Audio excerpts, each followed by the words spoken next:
Now, I will do one thing, though. Here's what I would do if I was in this draft. Lock number one, Burrow, without question. He's the best player, best quarterback, most valuable player in the draft. Then maybe Chase Young second. But then after three and four, I would think long and hard about taking a quarterback if I didn't get a trade that I wanted. So I don't, you can say, well, how about the cornerback, or how about the offensive lineman? How about the defensive end? Now you tell me, Kurt or Howie, hey, what's more valuable?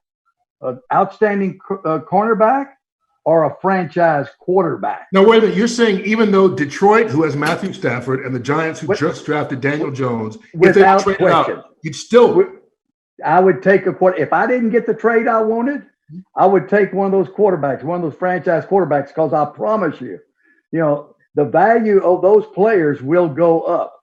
People get desperate when they don't have a quarterback, and I promise you, they'll get more than a number one pick, for that pick. And you might be able to get 2 1s and a 2. You might get, 2 1s, 2 2s. You might get a player. And hey, just be patient, because it'll pay dividends down the road. And you never can tell. Tua might come in there, and maybe they trade Stafford. Get a big deal for him. So go ahead and try to get a trade out of the 3 and 4 spot. But if you don't get the trade you want, hey, be patient. Take one of those franchise quarterbacks, and then just wait and let the offers come to you. Is that as crazy as it sounds, Howie? I'm not going to tell him he's crazy. My God, he wrote the book on it.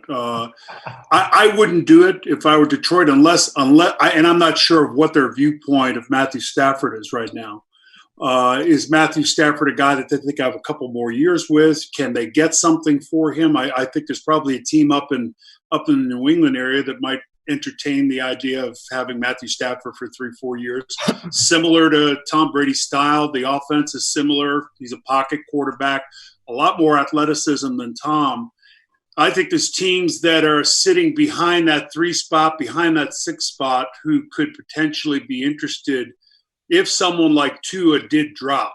That would be really interesting, because the 2 ankle injuries were injuries that, the kind of surgeries, they're new. So we don't have a 10-year sample of what those surgeries do, the wrist injury and, of course, the hip injury. So Tua checks all the boxes: big stage, volume of games. We've seen it multiple years. Great kid, says all the right things, accurate, knowledgeable. I think Nick loves him, Jimmy. The only question is will he hold up? And don't forget about Herbert either. He is really an outstanding player. It's interesting. Hey, I'll give you an example. We took Steve Walsh after, Troy Aikman was our quarterback. There wasn't any question about that. We knew that. But a value there, we took Steve Walsh, and Steve Walsh was probably not even worth maybe a second-round pick, But then I got on the phone, and I got a 1, 2, and a 3 for him. Now, and I would even, in no way would I compare Steve Walsh to Tua or Herbert. Hey, question. But was that right before you went over to Troy's and bought him a fish tank and started working on tropical fish with him? It does cause a little bit of tension, If Herbert or Tua is there with Stafford, it might cause some tension. Hey, but what's your take on the top here?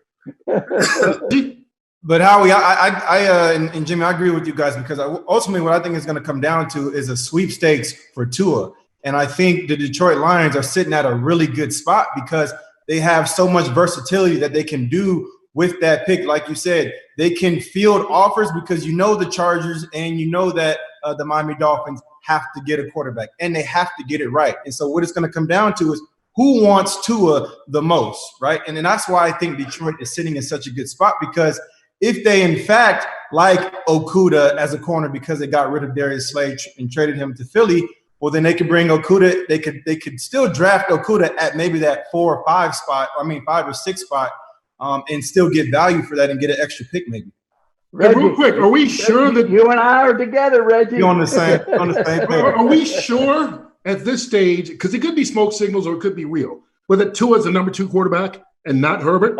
I'm 100% guaranteed Tua is the number 2 quarterback. I think a healthy Tua is just as good or better than a healthy Joe Burrow.